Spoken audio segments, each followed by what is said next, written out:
প্রধানমন্ত্রী তারেক রহমানের সফরে মালয়েশিয়ায় আবারও খুলছে বাংলাদেশের শ্রম বাজার।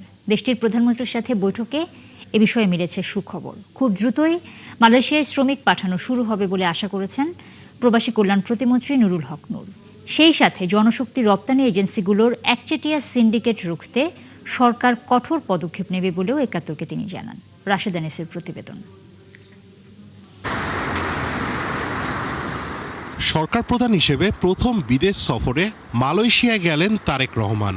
তার ঐতিহাসিক এই সফরে দেশটির প্রধানমন্ত্রী আনোয়ার ইব্রাহিমের সঙ্গে বৈঠকে বাংলাদেশ থেকে নতুন করে কর্মী নিয়োগে সম্মতি দিয়েছে দেশটির সরকার। একই সাথে সেখানে কাগজপত্র না থাকা প্রবাসীদের বৈধ করার অনুরোধও করেছেন প্রধানমন্ত্রী তারেক রহমান, যা মালয়েশিয়ায় ফের বাংলাদেশের শ্রমবাজার উন্মুক্ত ও বিনিয়োগ আকর্ষণের বার্তা দিচ্ছে। এতে বাংলাদেশের অনেক বেকার তরুণ স্বপ্ন দেখছেন মালয়েশিয়ায় নতুন কর্মসংস্থানের। প্রবাসী ভাইগুলো অবৈধ আছে, তাদেরকে যেন বৈধতার বিষয়ে কথা বলা হয়। বাংলাদেশের সরকারের সাথে মালয়েশিয়ার সরকার যাতে একটা আলোচনা করে যাতে অবৈধ লোকগুলো বৈধভাবে সুযোগ পায়, সেই জন্য যাতে আলোচনা চালা। একাত্তরকে প্রবাসী কল্যাণ প্রতিমন্ত্রী নুরুল হক নূর জানান, ২০২৪ সাল থেকে মালয়েশিয়ায় বাংলাদেশ থেকে কর্মী নেয়ার স্থগিতাদেশ উঠতে যাচ্ছে শিগগিরই।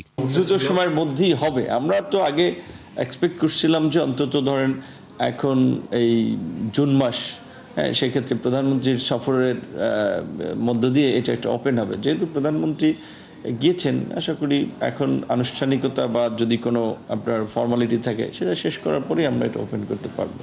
বর্তমানে মালয়েশিয়ায় কর্মরত ৮ লাখ অনিবন্ধিত বাংলাদেশিদের বৈধ করা ও দেশে ফিরিয়ে আনার বিষয়ে উদ্যোগ নেওয়া হবে বলেও জানান তিনি।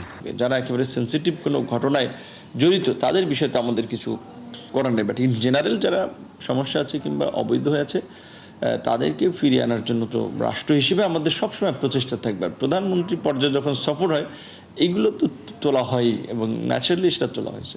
প্রতিমন্ত্রী জানান, প্রধানমন্ত্রীর সফরে দুদেশের মধ্যে বিদ্যমান সমঝোতা স্মারকের বিতর্কিত ধারাগুলো সংশোধন হবে।